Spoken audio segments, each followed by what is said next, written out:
महाराष्ट्रात विधानसभा निवडणुकांच्या तारखा जाहीर झाल्या। मतदान 2 टप्प्यात होईल अशी चर्चा असताना महाराष्ट्रातलं मतदान एकाच टप्प्यात पार पडेल अशी घोषणा केंद्रीय निवडणूक आयोगाने केली। राज्यात 20 नोव्हेंबरला मतदान पार पडेल तर 23 नोव्हेंबरला मतमोजणी असेल। 15 ऑक्टोबरला निवडणुकांची घोषणा झाल्यानंतर 20 नोव्हेंबरला मतदान असल्यानं यामध्ये जवळपास 35 दिवसांचं अंतर आहे। तर उमेदवारांना प्रचार करण्यासाठी 18 नोव्हेंबर पर्यंत म्हणजेच एका महिन्यापेक्षा जास्त कालावधी मिळणार आहे। महाराष्ट्राच्या विधानसभा निवडणुका दिवाळीच्या पार्श्वभूमीवर जाहीर होणार असल्यानं सुट्टीचं नियोजन कसं होणार, सणासुदीचं नेमकं काय होणार हा प्रश्न चर्चेत होता।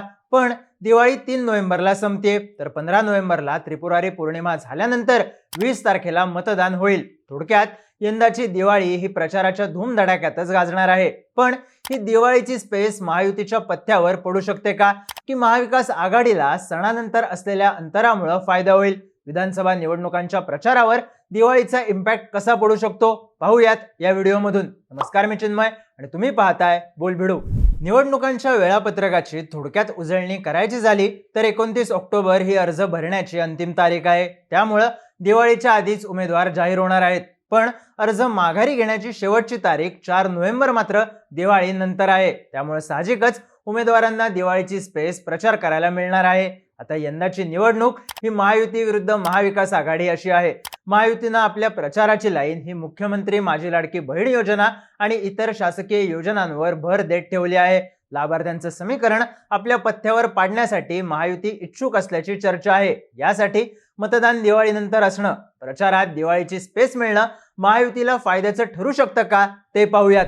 तर पहिला मुद्दा म्हणजे मुख्यमंत्री माझी लाडकी बहीण योजनेचा पडू शकणारा इम्पॅक्ट। जुलै महिन्यापासून सरकारनं महाराष्ट्रात मुख्यमंत्री माझी लाडकी बहीण योजना लागू केली आहे। यातून पात्र महिलांच्या बँक खात्यावर दरमहा 1500 रुपये येत आहेत। यासाठी 2,50,00,000 महिलांनी आतापर्यंत अर्ज भरलेत, ज्यातल्या 2,40,00,000 महिलांचे अर्ज मंजूर झाले आहेत। या योजनेचे आतापर्यंत 4 ते 5 हप्ते म्हणजेच 6,000 ते 7,500 रुपये महिलांच्या खात्यावर जमा झाले आहेत। सोबतच दिवाळीचा बोनस म्हणून पात्र महिलांना 3,000 रुपये देण्यात येतील। यासाठी अटी आणि शर्ती लागू असतील असंही माध्यमांमध्ये असलेल्या बातम्यांमधून सांगण्यात येतंय। सोबतच काही निवडक महिला आणि तरुणींना अतिरिक्त 2,500 रुपये देण्यात येणार आहेत अशाही बातम्या काही माध्यमांनी दिल्या आहेत। पण मुख्यमंत्री एकनाथ शिंदे आणि उपमुख्यमंत्री अजित पवार यांनी माध्यमांशी बोलताना दिलेल्या माहितीनुसार ऑक्टोबर आणि नोव्हेंबरचे हप्ते ऑक्टोबरमध्ये जमा होणार आहेत। आता या सगळ्यात महत्त्वाची गोष्ट म्हणजे हे पैसे दिवाळीच्या आधी जमा होणार आहेत। थेट महिलांच्या खात्यात दिवाळी आधी एक रकमी पैसे जमा होणार असल्यानं याचा इम्पॅक्ट पडू शकतो। दिवाळी सरंजाम खरेदी, कपडे खरेदी अशा सगळ्याच गोष्टी यातून महिलांना साध्य करता येऊ शकतात।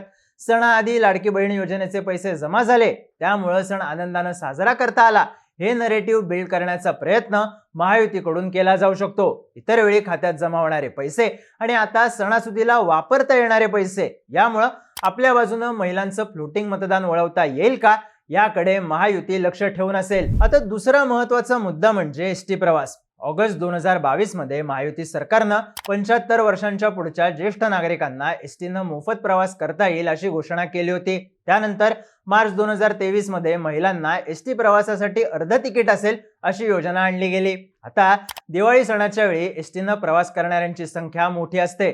मागच्या दिवाळीला एसटीला विक्रमी उत्पन्न मिळालं होतं। दिवाळीच्या काळात एसटी कडून अतिरिक्त गाड्या सोडण्यात येतात, पण याच वेळी हंगामी भाडेवाढ सुद्धा लागू करण्यात येते।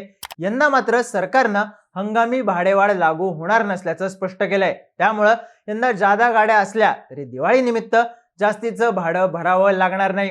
ज्येष्ठांना मोफत प्रवास करता येईल आणि महिलांना अर्ध तिकीट असेल। आता दिवाळी वेळी होणाऱ्या प्रवासामुळे या सवलतींचा थेट लाभ मतदारांना होऊ शकतो। लाडकी बहीणमुळे येणारे पैसे आणि भाऊबीजेच्या दिवशी होणारा महिलांचा प्रवास हे समीकरण जोडलं गेलं तर ही गोष्ट महायुतीच्या पथ्यावर पडू शकते। निवडणूक आयोगाने दिलेल्या माहितीनुसार महाराष्ट्रात 4,66,00,000 महिला मतदार आहेत। नंदुरबार, रत्नागिरी, सिंधुदुर्ग, भंडारा आणि गोंदिया या जिल्ह्यांमध्ये महिला मतदार या पुरुष मतदारांच्या तुलनेत जास्त आहेत। त्यामुळे महिला केंद्रित योजनांच्या आधारावर महायुती दिवाळीच्या स्पेसचा वापर आपली बाजू भक्कमपणे मांडण्यासाठी करू शकते असं सांगितलं जातंय। तिसरा मुद्दा म्हणजे मुंबईच्या प्रवेश पॉइंटवर करण्यात आलेली टोल माफी। 14 ऑक्टोबरला झालेल्या मंत्रिमंडळ बैठकीत मुख्यमंत्री एकनाथ शिंदे यांनी टोल माफीबद्दलचा निर्णय जाहीर केला होता। यानुसार वाशी, ऐरोली, दहिसर, मुलुंड, एलबीएस आणि आनंदनगर या 5 टोल नाक्यांवर कार, जीप, व्हॅन अशा हलक्या वाहनांसाठी टोल माफी करण्यात आली आहे। त्यामुळे मुंबईत प्रवेश करणाऱ्या वाहनांना टोल भरावा लागणार नाही। या शहरी भागातल्या नागरिकांना सुट्टी संपल्यावर मुंबईत येताना टोल भरावा लागणार नाही। खिशावरचा ताण हलका होईल, योजनेचा थेट इम्पॅक्ट होईल। त्यामुळे या गोष्टीतून आपल्याकडे मतं वळवण्यात यश येईल का याचा प्रयत्न निश्चितपणे महायुतीकडून केला जाईल। आता वरचे 3 मुद्दे पाहिल्यावर हे लक्षात येतं की या योजनांचा प्रत्यक्ष आणि अप्रत्यक्ष परिणाम हा दिवाळीच्या पार्श्वभूमीवर घडणार आहे। मग ते खर्च असतील किंवा प्रवास, निवडणुका होण्याच्या आधी अंमलात आणलेल्या शासकीय योजनांचा लाभ नागरिकांना मिळाला तर फायदा झाल्याची भावना ताजी असू शकते। हीच गोष्ट मतदानावेळी प्रभावी ठरू शकते। यावरून महायुती नरेटिव्ह बिल्ड करण्याचा प्रयत्न करू शकते।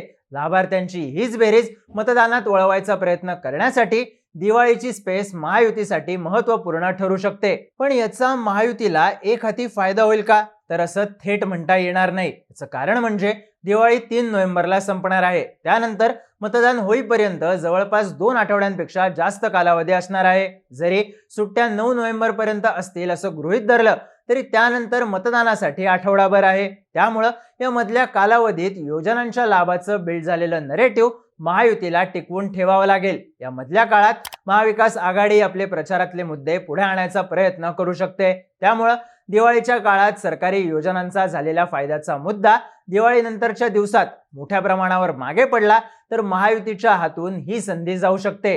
पण इथं ही गोष्ट सुद्धा लक्षात घ्यावी लागते की लाडकी बहीण योजना असेल किंवा टोल माफी या गोष्टींना महाविकास आघाडीला थेट विरोध करणं आतापर्यंत जमलेलं नाही। लाडकी बहीण योजनेला विरोधी काउंटरही मवियानं उभं केलेलं नाही। उलट आम्ही सत्तेत आलो तर आम्ही सुद्धा असा आर्थिक फायदा देऊ असंच आश्वासन मवियाच्या नेत्यांकडून देण्यात येतंय। साहजिकच थेट आर्थिक फायदा होणाऱ्या योजना आणि त्यांचा मतदानाआधी असलेल्या दिवाळीवर होणारा थेट परिणाम याचा फायदा निवडणुकीत करून घेण्याचा प्रयत्न महायुती करू शकते। ही दिवाळीची स्पेस जर महायुतीला व्याप्त आली तर मवियाला काउंटर नरेटिव्ह उभं करताना कसरत करावी लागू शकते असंही बोललं जातंय। निवडणुकीच्या आधी असलेली दिवाळीची स्पेस कुणाच्या पथ्यावर पडेल तुमची मतं कमेंट करून सांगा आणि माहितीपूर्ण व्हिडिओज पाहण्यासाठी बोलबिडूच्या YouTube चॅनलला सबस्क्राइब करायला विसरू नका।